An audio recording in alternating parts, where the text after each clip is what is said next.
The words you speak out loud are literally magnets. They go out into the world and pull the matching thing right back to you, good or bad. It doesn't care which one. And the scary part isn't even that idea. The scary part is realizing how many things I've been saying out loud for years without even once noticing and thinking about what I was actually pulling toward myself.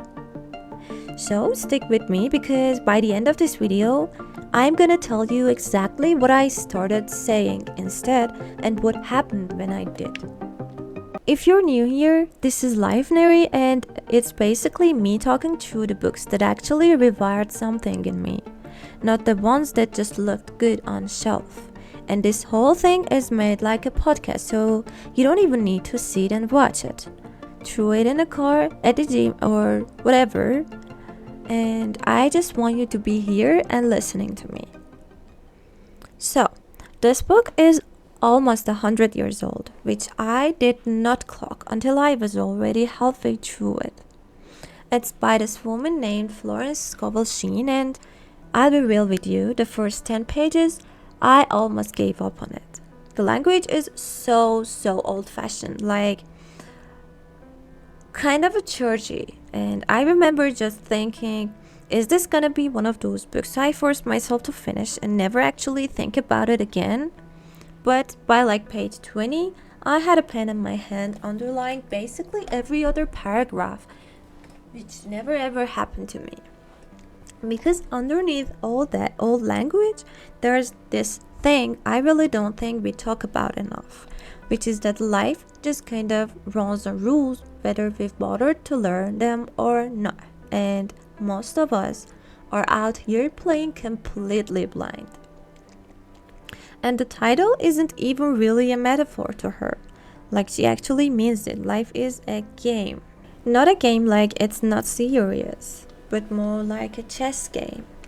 There's rules underneath the whole thing, whether you notice them or not, and if nobody ever hands you the rule book, you end up losing pieces you honestly didn't have to lose. There's this line I think about constantly, that life is basically a game of boomerangs. Whatever you threw out there, a toss, a word, how you react to something, it comes back to you, and not like punishment, more like just physics basically.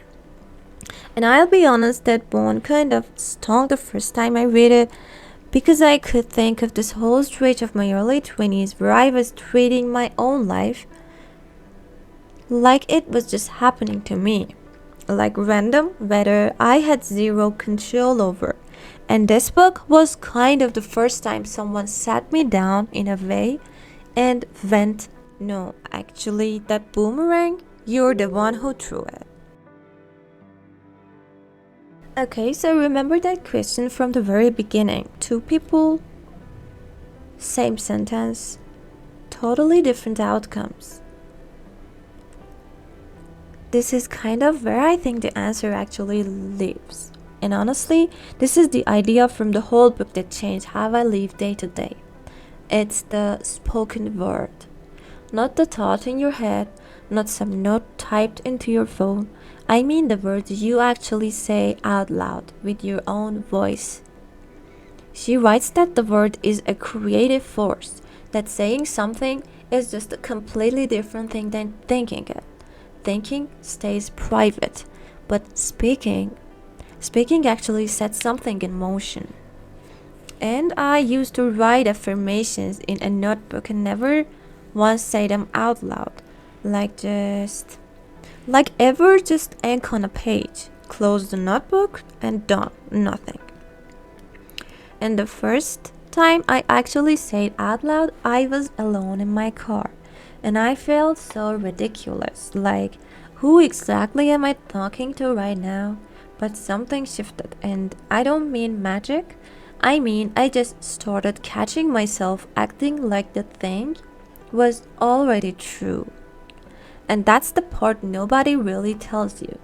Saying something out loud makes you accountable to it in a way that just thinking it quietly never does. You genuinely can't half believe something you just heard yourself say. There's this line in the book: death and life are in the power of the tongue. And the first time I read that, I was like, okay, that's poetic. But now I honestly just think it's accurate. So that's my answer to that question from the intro.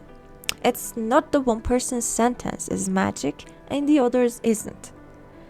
It's that one of them is actually saying it out loud, feeling it over and over again.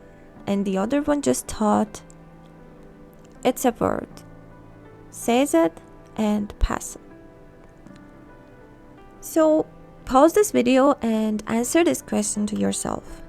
What's a sentence you've never actually said out loud about your own life? Because saying it would kind of make it real. Okay, but I do want to be honest about the parts that didn't fully land for me. Some of it lands really heavy into a specific spiritual framework, and if that's not really your language, a few chapters are gonna feel dated, maybe even a little preachy. I won't pretend otherwise. And it's not a book that hands you some clean 5-step plan.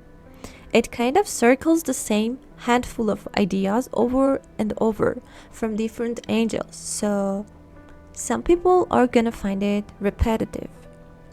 But the actual core of it is that words carry weight and language shapes belief before belief ever shapes reality. That part I will never defend to literally anyone. If you're enjoying this one, subscribe. We have a new podcast every week and I genuinely love to have you back here. So here's something actually specific to try this week. Pick one sentence, one thing that you want to be true about your life and say it out loud. Alone. Once a day for 7 days straight. Not written down anywhere, just spoken. But feel it while you say it. We don't want something to be emotionless. And just notice what happens to how you're carrying yourself by day 7. That's it. That's the whole thing. So yeah, that's the book. Old language, but a pretty timeless idea underneath it. That you're quite literally speaking your life into shape, one sentence at a time. If this one landed for you, tell me in the comments what sentence you're gonna start saying this week. I read every single one. Take care of yourself and see you next week.